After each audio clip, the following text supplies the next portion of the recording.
19h20 à la une du journal d'Aquitaine. Ce soir, le projet de réaménagement de la Rune, l'un des sites touristiques les plus fréquentés du Pays Basque. Les habitants des communes alentours en France et en Espagne sont opposés à de trop gros travaux. Ils veulent préserver leur montagne. Nous les entendrons. Grand soleil aussi au sommet de la Rune aujourd'hui, la montagne emblématique du Pays Basque, où une marche de protestation était organisée ce matin contre un projet de réaménagement du site. Les explications de Perrine Durando et Rémi Poissonnier.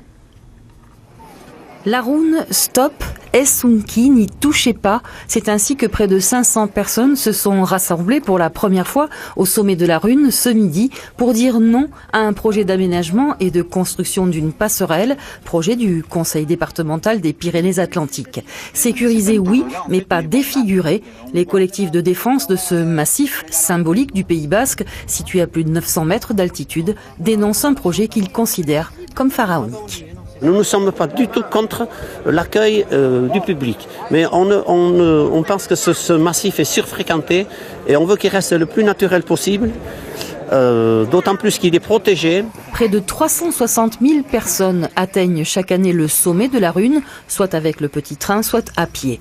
Des travaux de sécurisation sont admis, mais pas la densification touristique du site. Les marcheurs sont également décontenancés.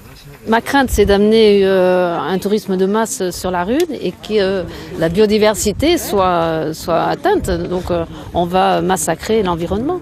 Les différents collectifs de défense de l'environnement et associations de marcheurs, tous regrettent le manque d'informations et espèrent le retrait de ce projet qualifié de commercial.